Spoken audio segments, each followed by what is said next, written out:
Hi friends, in our time together today, I'm introducing the Jig Banish Misfortune. It's great fun. Many of you probably already know it. However, a number of our friends have asked to learn it. And to be honest, I'm learning the tunes well, as you all are learning them as well.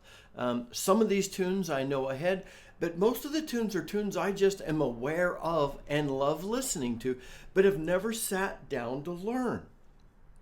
And so this is amazing for me. I'm excited when you guys ask like, hey, let's learn this tune. And I'm like, oh, I've always thought I might want to learn Banish Misfortune, and I'm glad everybody else wants to as well. So that's cool. It's a fun jig to play. And in our time together today, I'm introducing Banish Misfortune using my Howard Low D with the balanced head. And I'll stick a couple of links to places you could get the Howard, or you could ask me more about it. What we'll do is our normal thing.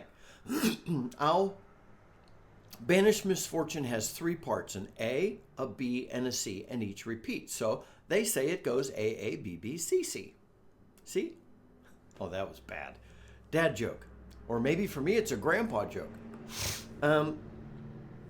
I'll stand and walk us through each part, like one slower phrase at a time of the A, then the B, then the C. And then in the play along with Scott section, I'll play the entire tune at a steady pace without any ornamentation, but except for a little tonguing to differentiate between some of the notes.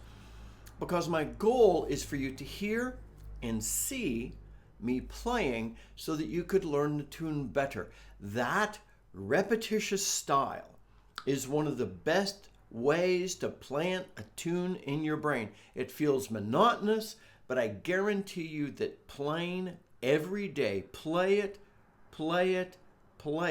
is what's going to plant this tune in your brain and fingers. So anyway, now I'm providing a link at the top of the notes to this video so that you could access the page on my website from which to download the music and tabs. And I'm using, the transcription I'm using is one I found that seems to be the most in agreement with what I find on some of the traditional sites, then verified sort of by listening to a lot of groups playing it and on different instruments. It's amazing the instruments folks use to play Banish Misfortune.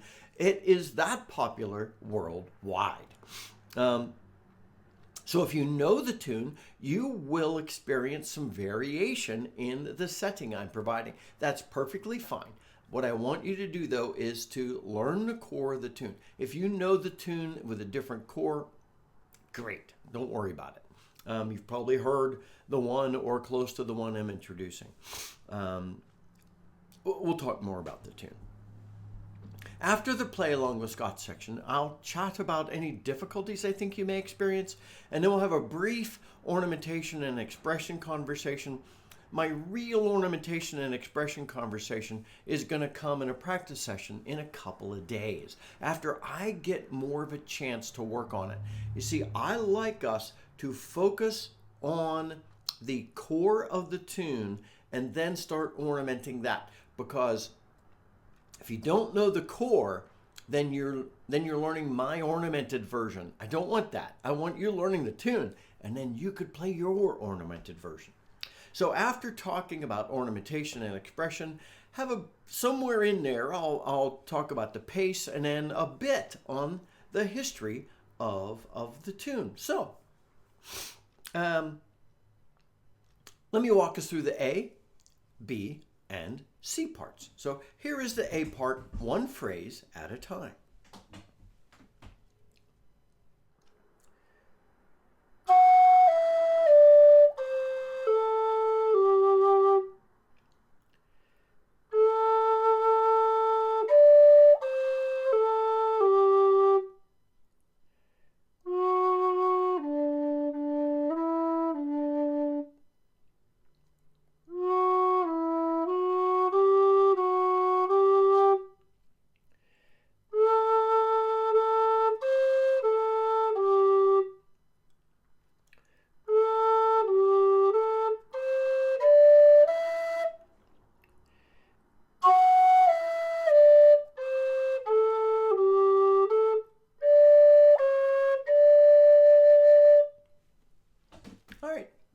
That's the A part.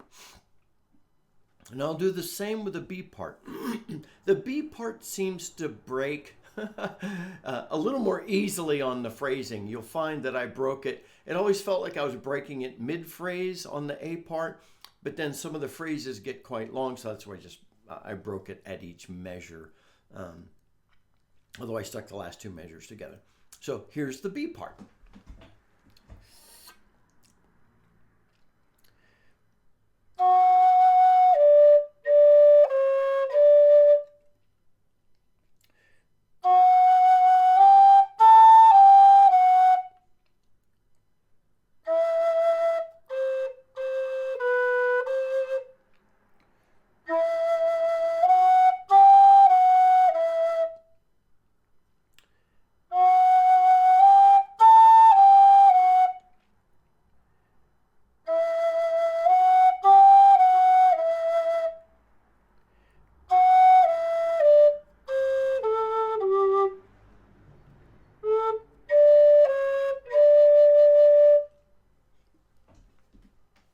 All right, I'll now walk us through the C part.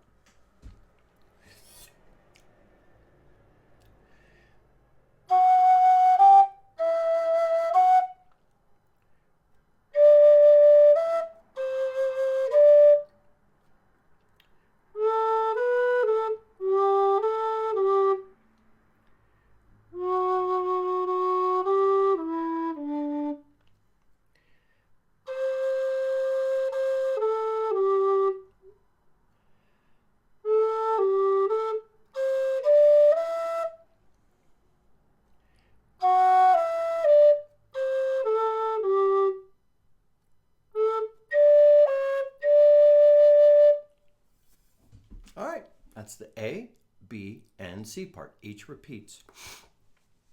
Now, one of the reasons for breaking it down this way, and I add chapters, is so that you could simply learn the phrases.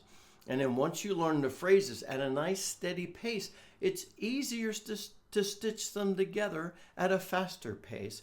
And then in the play along with Scott section, once you feel like you've got a sense of the different phrases, come and play with me in the play along with Scott section to just walk through the tune, and by then you'll pretty much know the tune. You may need to do that a few times over a few days to really get it into your brain. But here is the play along with Scott section where I play through Banish Misfortune, this fine jig, including repeats.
that is the core of the tune. It's funny when you're playing it just at a steady pace, you realize, well, that's a little longer, with the A, B, and C. However, once you could play it simply at that pace that I just played it, I think you'll have a really good handle on the core of the tune. Once you're at that point, you could start picking up the speed and blending in whatever ornamentation you want. Let's start thinking about some of the difficulties and challenges I think you're going to experience with this tune. The first and most obvious challenge is it's a jig. And we have this expectation of a jig of, and you've got to play it as fast as physically possible.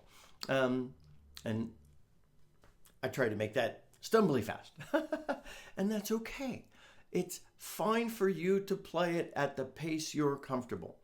Now, if you're going to play Banish Misfortune in a session, especially if some tourists are around, I guarantee you they're going to go to the races, and you need to be prepared for that. But if you're sitting around your house, play it like you want. If you're going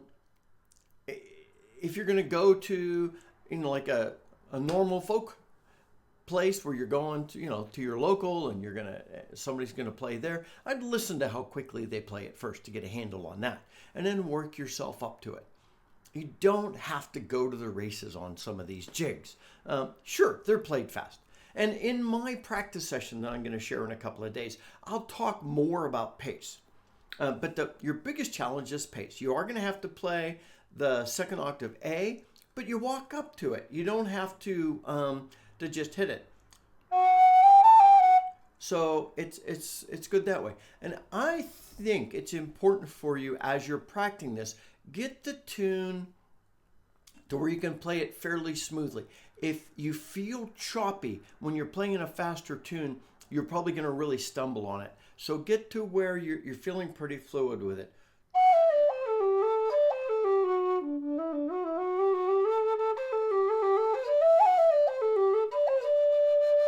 Get to the point where you feel fluid. Then, as you're adding in ornamentation, your fingers are a lot more relaxed, and you could do that.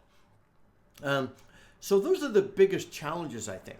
Now, thinking about ornamentation and expression, again, in a couple of days. But this is a tune where you could just have a good time with your dance tune ornaments, your cuts, your taps, a slide throw in there, a couple of rolls in places.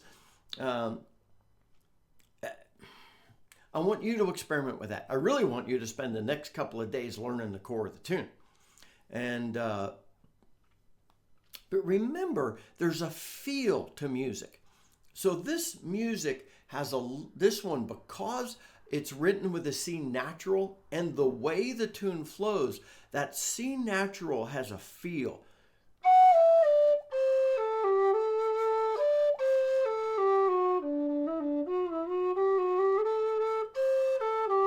Okay, and that creates a feel. And then you get to the end of each phrase that concludes with a C sharp. So that creates a different feel. And you might want to treat the C sharp area just a little brighter. Some little more chirpy ornament to make it stand out there. I don't know. That's up to you. Let's think through the history of the tune. It's a really old tune, and so with a lot of really old tunes that are popular kind of globally, and that's changed and grown with Irish people leaving Ireland and taking this beautiful music with them. The tune has had many names, and the earliest it's ever appeared in print was in O'Neill's 1850 collection. That was the dance music of Ireland, and he had a different name for it. It wasn't named Banish Misfortune in his collection. It was then published again by Joyce in his Ancient Irish Music in 1873, and it's just appeared lots of places, and different parts of Ireland and different parts of the world, you'll find different names. Some of them are great. So Banish Misfortune, the stoat that ate me sandals. That's funny. The horse under the stairs, and a bunch of others. And you may know it by another tune, another name, but it's a great jig for us to play.